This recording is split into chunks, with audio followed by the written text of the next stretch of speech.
It's an ongoing conversation between the POS and CAC, and I know that another one is also the one with the BDCs, yes, the BDCs and the central bank.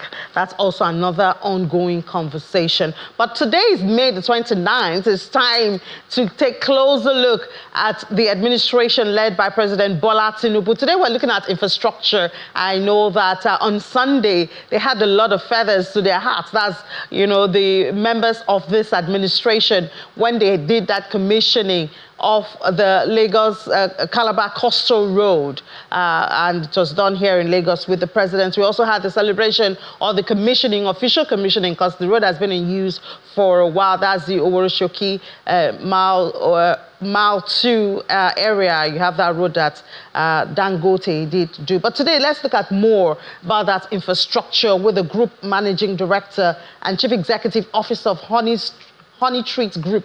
And he's also an economist that added to his feather. That's Mr. Samson Shoebi. He joins us in the studio. Mr. Shoebi, good morning. Thank you so much for your time. I would have told you congratulations and happy anniversary, but you're not part of the Tinubu administration, so I guess that's not for you. But how has it been in the last 1 year? Well, I have to commend Mr. President for his bullish exposure outlay, looking at what he's done. On last year, exactly last year, 1 year ago, which was May 29, 2023, his speech on that day opened cans of activities. Part of it was the Naira flotation, the Forex flotation, and also the subsidy removal. Those were very, very strong decisions to be made on your first day in the office. And we all have seen how all of these has, been brought into realities into the country. We can see what has happened with the economy, over the last 1 year. We've seen what has happened with unemployment. We've seen what has happened with inflation. All of this, when you bring all of that into perspective, you understand that, yes, it's not looking certain yet, but we are moving gradually towards positivity. It might be dicey for a lot of people, but then it's not impossible. Yeah. So let's look at infrastructure. Yeah. In last weekend we saw some, and we've seen the rail, attempts at the rail and all of that. But generally in that area, how has the administration fared? Okay, so I would say Mr. President actually had a very good decision, made a good decision with his choice of minister. The former Senator David Umai was a very good choice when it comes to infrastructural development. And you've seen how he's come into the conversation with decisions about the Calabar Lagos Rail, Coastal Rail Road. He also did a lot when it comes to the rail line. They are springing up a lot of roads right at the country at the moment. If you look at how the man has been doing fantastic with developmental activities, a lot of projects, I think over 300 roads were inaugurated recently, and they also inaugurated the Calabar-Lagos road recently. So I would say infrastructure is looking up. There are a lot of opportunities, there are a lot of positivities. We only need to ensure that policies and implementations are done right. The challenges I've seen with Nigeria is we are very good with policy statements. We also have good plans, but when it comes to execution and implementation, we always falter. So I'm hoping it's still very dicey. We are not sure yet. It's 1 year. It's difficult to measure performance in 1 year. Honestly, I tell a couple of people, 1 year performance is majorly what you've done with policy, what your plans looks like. Are they positive? Are they going to impact positively on the people? Then by the time you go into second year, we should have started seeing a lot of implementation. Then at that point, it's easier for you to judge. So you're saying by this time next year, we should be able to categorically say if the administration is going well or not? Yes, definitely. There are some gains already with the policy implementation, but then we can't outrightly say that this is positive or this is negative. It takes time before policies take effect. It takes time before actions of government take effect on the generality of the people. But then, by next year, we'll be able to measure accurately. Okay, by then they will have done substantial parts of the Calabar-Lagos Coastal Road. We'll have seen the Ajaokuta rail line fully active. We'll have seen a lot of projects implemented and how far they've gone with it. For a country that is struggling with finance and with projects they have inaugurated recently, I think that's very, very bold. And then Minister Umahi came with the cement initiative. Well, he didn't, it was always there, but I think he now made it compulsory that the federal government of Nigeria will deal with, making roads with cement. Yes. You guys in the industry, how did that come across to you? Yes, so most of the road, I live in England, right? And I know that bulk of the HEM roads, motorways, are concrete roads because they last longer and they are more durable. You can also span them. Repair is also a lot easier, They cost slightly more, but then when you look at durability, effectively, you find out that they are cheaper in the long run. Because for bulk of that, for example, that coastal road now is very close to water. Asphalt roads are not good when you have water close by, So they are good for the north, but in the south part of the country, it's not good. So I would say those are very good decisions.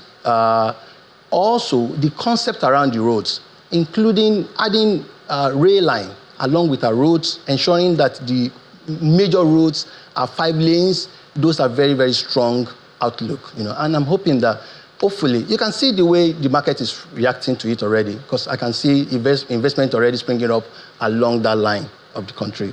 People are already looking at how can they tap into this. It's going to affect real estate. It's going to affect tourism. It's going to affect. But there's policy inconsistency, fear still, around the corner with investors. Yes, I agree, 100%. But then I'm an investor. I invest and I look at the long term. I've known lots of brands who don't plan based on 4 years. A lot of good investors don't plan based on a 4-year term because that's very, very small to actualize anything meaningful. You look at minimum of a 10-year plan. And when you have a 10-year plan, you are looking beyond opportunities within the government. You are looking at government succession.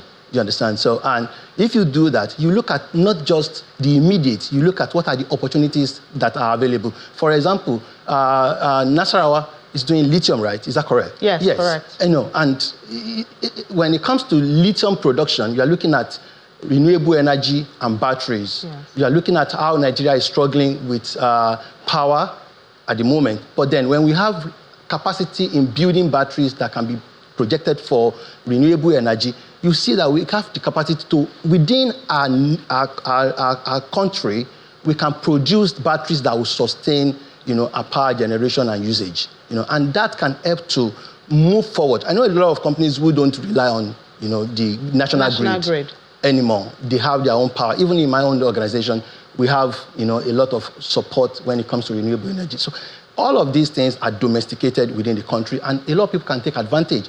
The mining sector has been doing fantastically well since the administration. But we haven't seen, if you said they're doing fantastically well, in what aspect? What result do they have to show for that? Okay, so I know that before now, 3 years ago, I wasn't so familiar with mining. We have people who mine illegally, who just go there and pick stuffs. And there are a lot of benefits, natural resources that are to be mined.